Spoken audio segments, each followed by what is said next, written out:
In a great library in Milan, there is a small, hard-used book of hymns. 36 leaves of vellum, written near the end of the 600s. Hymns for the night office, prayers for the hours, canticles for monks to sing while the rest of the world slept. Scholars call it the Antiphonary of Bangor, because it was written at Bangor, a monastery on the shore of Belfast Lough, at the top of Ireland. It was not found there. It was found at Bobbio, a monastery in the Apennine mountains of northern Italy.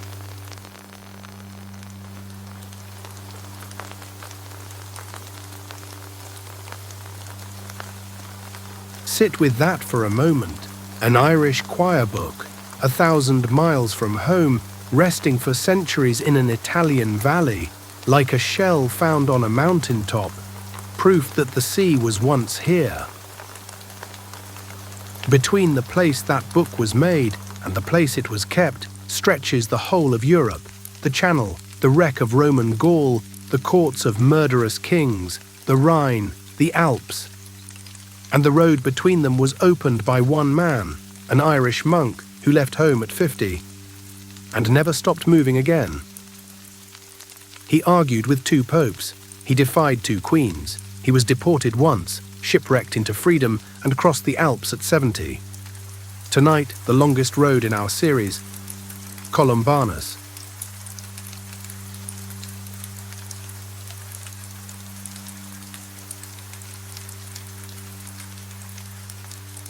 Welcome back to Sleepy Saints.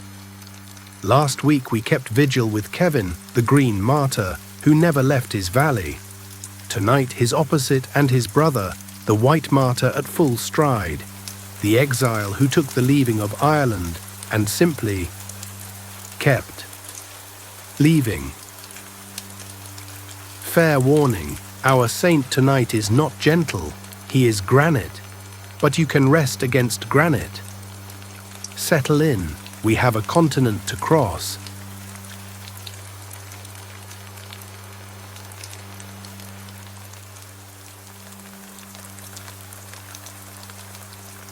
He was born in Leinster around 543, a generation after Brendan sailed, a contemporary of Columban, whose name he shared. Columbanus, the little dove. Rarely has a dove had such talons. Jonas, a monk of Bobbio who wrote his life within living memory from men who had known him, says he was a striking youth, and that the danger this posed to him and to others was pointed out to him bluntly by a woman, a hermitess he consulted, who told him that if he wanted his soul, he must run, not to the next valley, away. And then Jonas records the hardest scene in this entire series, and I will not soften it. When Columbanus made to leave, his mother barred the door with her own body, lay down across the threshold, begging. And he stepped over her, and told her she would not see him again in this life, and walked on. Jonas tells it as a triumph. I confess I cannot, but I ask you to hold it, unsoftened, because it is the truth of the thing we've been circling for 7 episodes. When the old homily said white martyrdom was parting from everything you love, it was not poetry. It had a body lying across a doorway in it.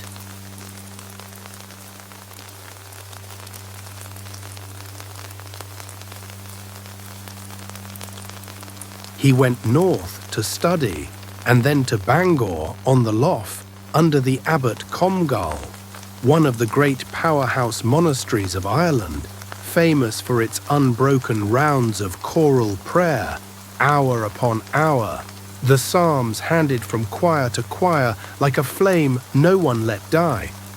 That flame is what the little book in Milan preserves. There he stayed some 25 years, monk, scholar, teacher. He should have died there, grey and honoured. Instead, at about the age of 50, an old man by the age's arithmetic, the ocean longing came for him, the same that took Columban and Brendan. Comgall refused. Columbanus asked again. Comgall, says Jonas, yielded with grief. And around the year 590, with 12 companions, always 12, the old man got into a boat.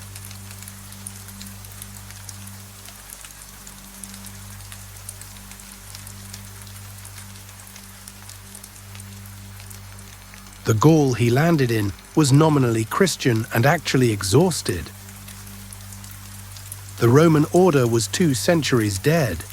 The Frankish kings who had carved up the corpse, the Merovingians, were baptized men who poisoned their nephews. Bishops held banquets. The countryside held its old ghosts. Nobody, for a long time, had asked anyone to be holy. Into this walked 13 Irishmen who owned nothing, feared nothing, and kept the hours of Bangor wherever they happened to be standing. The effect, Jonas suggests, was of a window opened in a sealed room. A king, the sources argue about which, offered them land, and Columbanus chose, with an instinct we know by now, the emptiest thing on the map, a ruined Roman fort called Anegray, in the wooded hills of the Vosges.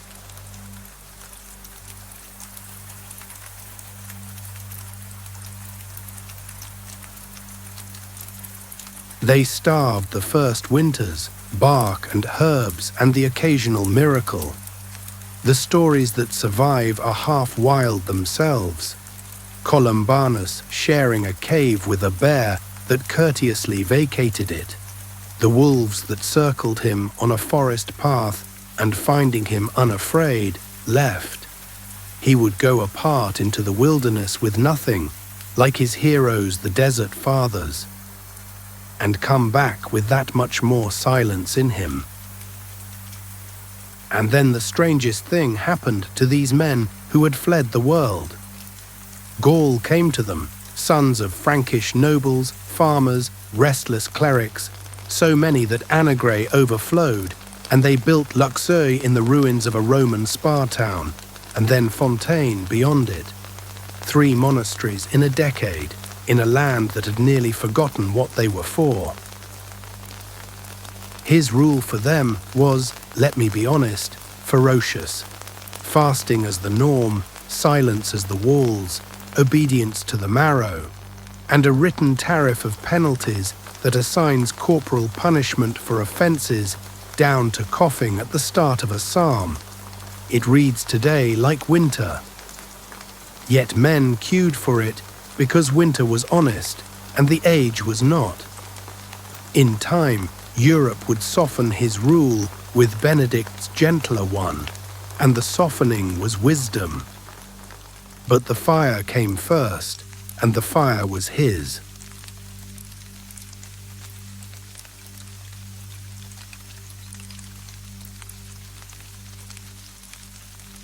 He also, there is no polite way to say this, picked a fight with everybody. The Gallic bishops objected that the Irish kept Easter by a different calculation. Columbanus, rather than yield, wrote to the Pope. To Gregory the Great himself, the greatest man in Christendom, this abbot of a forest monastery wrote letters of astonishing cheek and astonishing charm, defending the customs of his little nation at the world's edge, and, in passing, addressing Gregory as the fairest ornament, he wrote, of all Europe. Totius Europae, all Europe. Historians pause here because almost no one in the year 600 talked about Europe as a single thing, a shared house with a shared soul. This Irish exile did, naturally, in a letter. It is part of why some now call him the first European.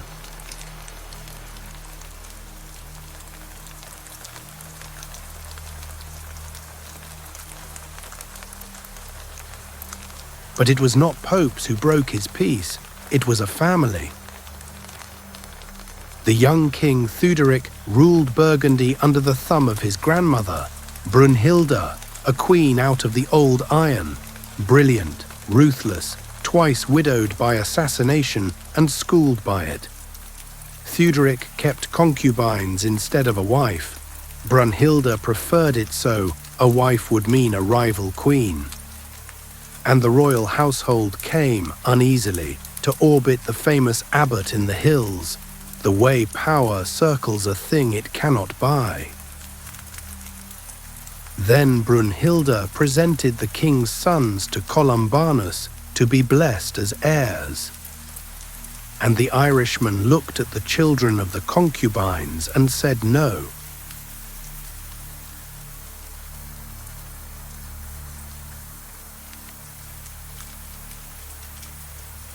No, and worse than no, with a prophecy stapled to it.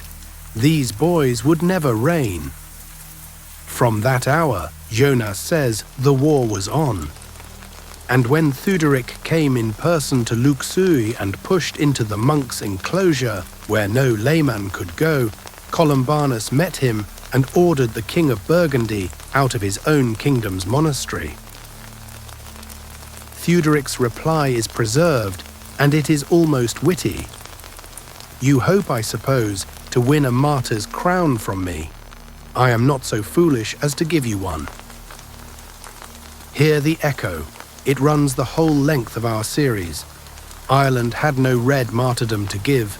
Now Gaul refuses him too. Instead, the king reached for the one punishment with teeth in it for such a man. Not death. Home. He ordered the white martyr deported to Ireland.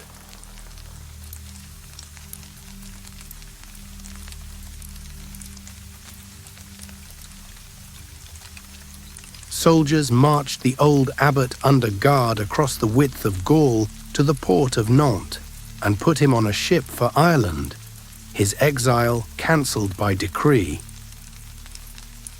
And the sea, you may believe Jonas or believe the weather, refused. The ship, barely out, was driven back and grounded on the sand, where it sat for 3 days like a beached Apennine. The master, thoroughly spooked, put the Irishmen ashore and would not touch them again.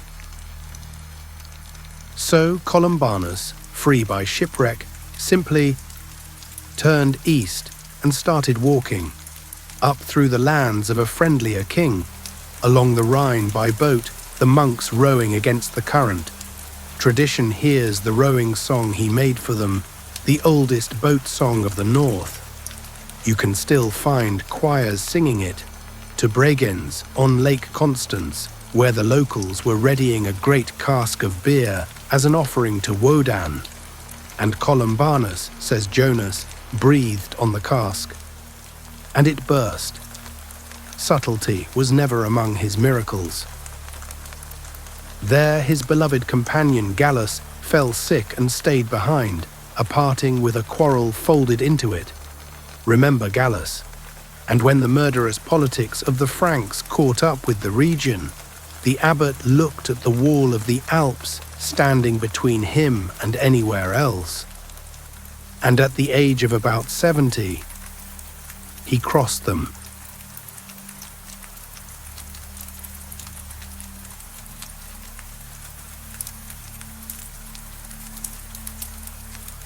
He came down into Lombard Italy in 612 or 613, and the king and queen in Milan, Agilulf and Theodelinda, received the famous exile with honor and gave him what kings always gave him: a ruin.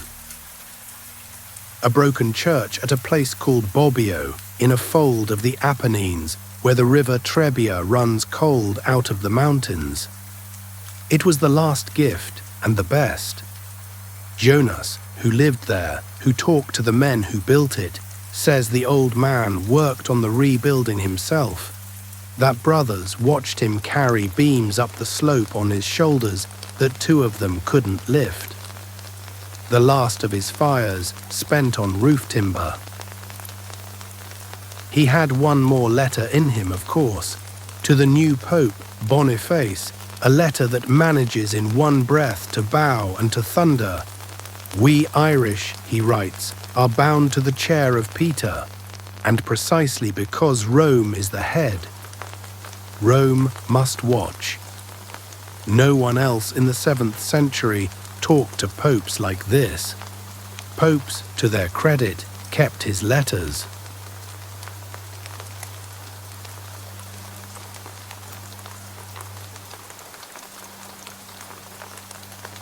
At the end he withdrew, of course he did, to a cave across the river, up the far slope, a hermit at last after a lifetime of founding cities he kept escaping. And tradition says that on his deathbed he thought of Gallus, left behind at Constance under a cloud, and sent him his staff, his walking staff, the tool of the whole journey, as forgiveness. He died at Bobbio on the 21st of November, 615. He had asked once only that he be allowed to die walking toward something. He nearly managed it.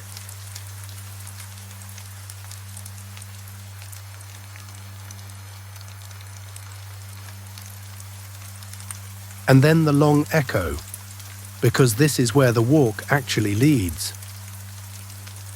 From Luxeuil and its daughters, his disciples seeded monasteries across Gaul and beyond. The counts run to 100 or more within a century. Gallus's hillside by Lake Constance grew into St. Gallen, whose library still glows. And Bobbio became one of the great book chests of the Middle Ages. Monks there, short of parchment, sometimes scraped old pages and wrote over them. And in 1819, a scholar in the Vatican, reading a Bobbio manuscript of Augustine with chemicals and lamplight, found underneath it, faint, upside down, alive, Cicero's Republic, lost for 1,000 years, saved by the frugality of Irish-founded monks, the oldest surviving list of the books of the New Testament, found in a Bobbio codex too, and the little Antiphonary of Bangor, safe all those centuries in the mountains. A choir book waiting for its choir. In 1950, a French statesman named Robert Schumann, one of the founders of what became the European Union, stood at Luxeuil and called Columbanus the patron saint of all those who seek to build a united Europe. The man who wrote Totius Europae in the year 600 had simply been early.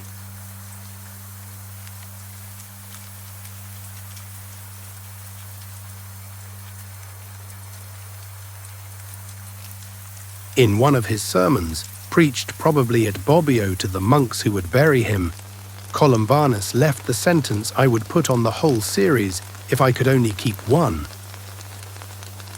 What are you, human life? You are a road. We are travelers on it. Guests of the world. Guests of the world. From anyone else it might sound wistful. From him it is a route map. The man who stepped over his mother's body and blessed a continent, hold both of those, because both are true, and the truth of white martyrdom lives exactly in the space between them. The leaving cost everything it touched. And the road it opened carried the books, the schools, the quiet flame of Bangor's choir into every corner of a darkened Europe. The guest never settled, but look what he left in every house. Next time, gentler company, I promise, we cross to the coast of Northumbria, where the Irish flame was handed to an English shepherd boy, a man so mild the seals and otters kept him company in the night surf. Cuthbert of Lindisfarne. But for tonight the road stops at Bobbio, where the river runs cold out of the mountains. If sleep is near, let it come. Guests of the world sleep where they're welcomed. And you are welcome here. Sleep well. God keep you. And may you wake in the place of your resurrection.